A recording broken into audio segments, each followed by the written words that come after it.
I don't know about you, CeCe. What do you think about, have you experienced rejection? I really can't imagine, you experiencing any rejection. You're CeCe Winans, but I'm curious, have you experienced those things in your life? Oh, definitely, definitely. And I love what you just said because we all face it. And going back to what Christine said, I think growing up in a house with 7 brothers and 2 younger sisters, God kind of Wow. prepared me for where I was going. You have to get tough skin, but your heart is still tender. And so you said so many great things, Havilah, because we're all going to feel it, but then we have a choice to make. Are we going to nurse our hurt, or are we going to repeat what God says about us? And so Amen. I think, again, growing up the way I grew up, God kind of prepared me to love people, and understand. I think it was Dr. Anita that said, when she said, "I'm not here for people," but understand that yes, you are there for people.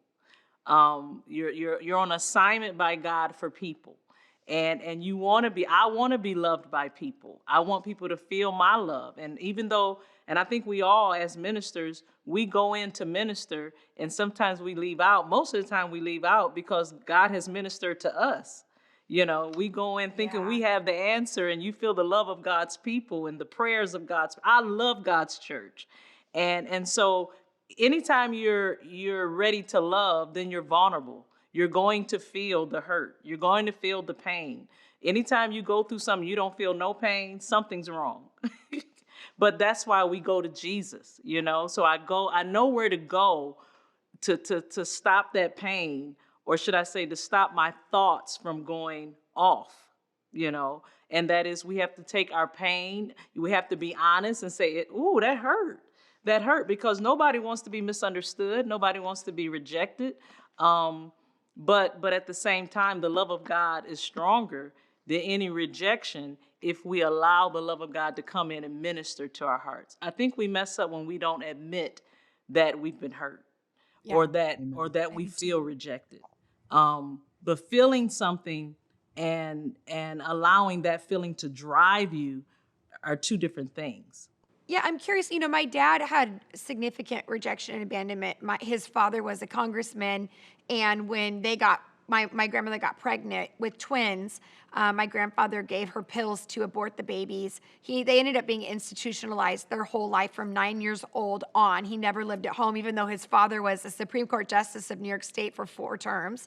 Sat with presidents and all the astronauts. I mean, just an incredible life.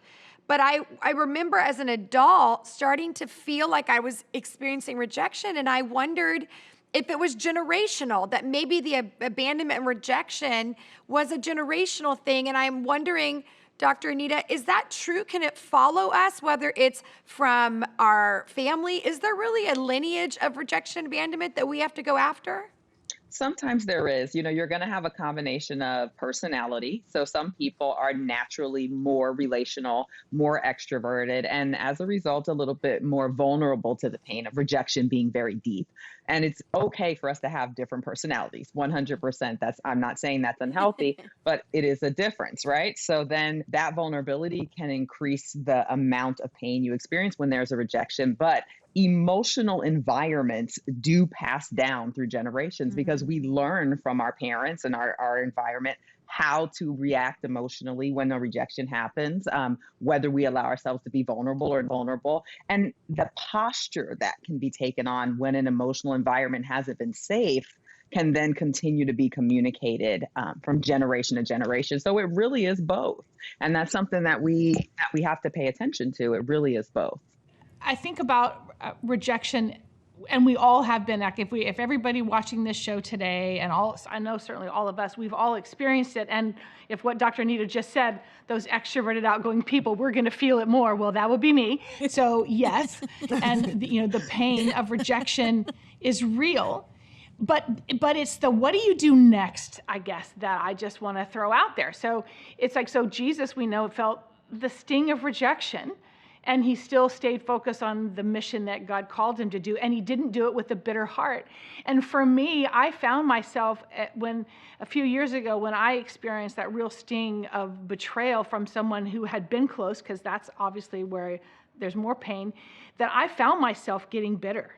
And like, not just a root of bitterness, I had the whole flippin' tree growing in my heart. Like, it was bitter.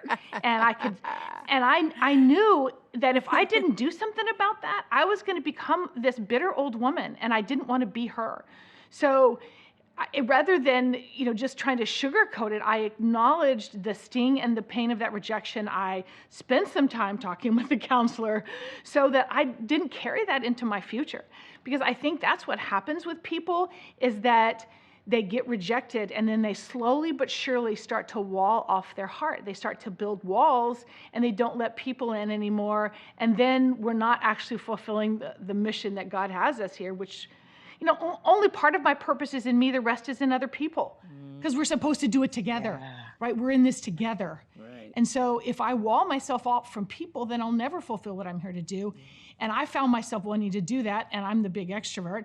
And so I just think that's probably what happens is after we get rejected, if we're not careful, if we don't get honest, if we don't do the work of forgiving and letting go and getting healthy, then we start to separate ourselves from people, and that's just not a healthy place to be. I hope you enjoyed this video. Subscribe today and you'll never miss a new upload. And don't forget to check out our Better Together shop. Thanks for being a part of our community.